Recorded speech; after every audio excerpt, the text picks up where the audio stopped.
New York Subliners won Major 1 with Kismet winning MVP. Today I'm going to be breaking down Kismet's gameplay and showing why he was so important for the Subliners' success. Let's get right into the video. So first off, let's talk about Kismet's play style and his role in the team. As an SMG player in the CDL right now, pace and aggression are the two popular attributes you need in all players. And Kismet happens to have these traits in abundance. What makes him so unique is that his pure aggressive playstyle is catered towards the objective. This is something that we don't often see. Normally, when we see players that have similar aggression, we see them tend to push out the map and try to stretch the opponents and push them further away. Pred is a perfect example of this style. He likes to push out after getting kills, making the opposing team spawn even further away and allowing his team to hold more map control. But when I'm watching Kismet, I find that one of the biggest points I realise is that he always finds himself near the objective. This is a large part of his success so far in this season, as he is constantly a threat for the other team and is always causing problems at the objective. With Kismet playing more on the objective, it opens up a lot more space on the map for a teammate to push out the empty lanes and really make an impact in the slaying department. This is where Hydra comes in and fills in that gap. Due to Kismet's playstyle, Hydra has the ability to float around and find kills on the map that can hopefully delay and destroy the opponent's pushes. When I was trying to watch some of Kismet's gameplay to break down and really analyse what he does well, I noticed how good he was at cameraing his opponents. If you're not sure what the term means, it's when you use certain mechanics in the game to see your opponent before they see you. This may just be milliseconds, but it makes all the difference. For the last few years, slide cancelling was a mechanic that was used to camera the opponents. In Modern Warfare 2, with slide cancelling gone, we are seeing even more use of the aggressive jump shot, where the aggressor has an advantage in the fight due to the pure momentum and the split-second vision that they get over your enemy. Kismet's natural playstyle involves a lot of jump shots around corners that punishes opponents that are not ready for the gunfight. Pairing this natural aggression with other broken mechanics in the game, such as snaking, he's an extremely hard target to track and take down. Now, every single pro has the fundamentals down to a T, and they are very good at the game, but every player has a different playstyle, and this is where I think Kismet's playstyle is extremely unique. From watching his gameplay, I can tell that he's extremely unselfish and is not afraid to go negative for the team, and he's not afraid to be that player that does the dirty work.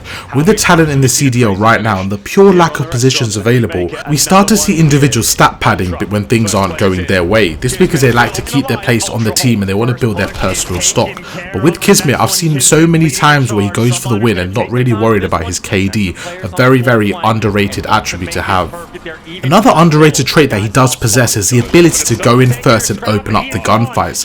There's been so many times where I've seen players hesitate to enter a hill to avoid getting killed, but not with Kismet. I've seen him play time and time again at such a high intense pace where he opens up the gunfights for his team. This just allows the map to flow, and it also allows his teammate to get into more positions to be even more impactful. He's just such a useful asset on any team, and to be honest, the way he's playing right now, this is the real reason why the Subliners were in such dominant form into Major 1.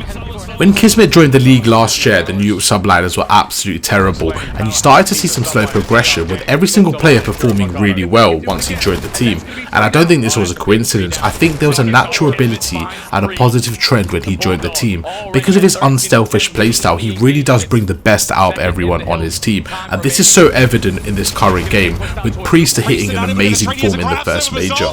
Priester in Black Ops 4 was one of the best players in the game. He was also amazing in World War II, but the last 2 years we've just not seen the Priester that we're used to seeing, and with Kismet on the team we really saw Priester bring his spark back, and I honestly think this is because of Kismet's unselfishness and just willingness to get on the objective, allowing his team to set up and play their game. Such an underrated asset that you really need in the CDL these days. I think the problem may come when it comes to consistency. Can he consistently keep up this level of performance over the year? Because if he does, I really think this New York team can be one to watch for the rest of the year. If you're trying to improve overall and you're kind of an SMG player looking for some new ways to improve your game, I really recommend trying to play like Kismet and giving it a go and seeing how it affects your overall performance. In the short run, I think you might suffer from your KD maybe dropping, but honestly, in the long run, your KD does not matter. Especially if you're trying to hit that pro level or even compete in challenges, I recommend giving this a go. Because if you currently play competitively, you probably know that every SMG you play with likes to be the one that pushes out lanes and leaves the objective to his team. teammates. I used to play competitive last year, and I noticed that whatever level I try to play at, there's always those SMG players that likes to go for the kills and kind of have the headlines, and this causes a lot of discomfort in your team, because if both SMG players are playing that kind of style, it leaves a huge gap on the objective.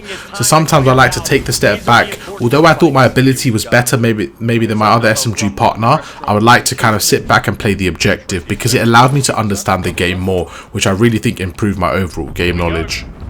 When you're going towards that more objective type kind of role, you have to really understand the game more. It really helps out with timings, decision making, and also overall gun skill. These three crucial compartments that can change your game and turn you to a much better player.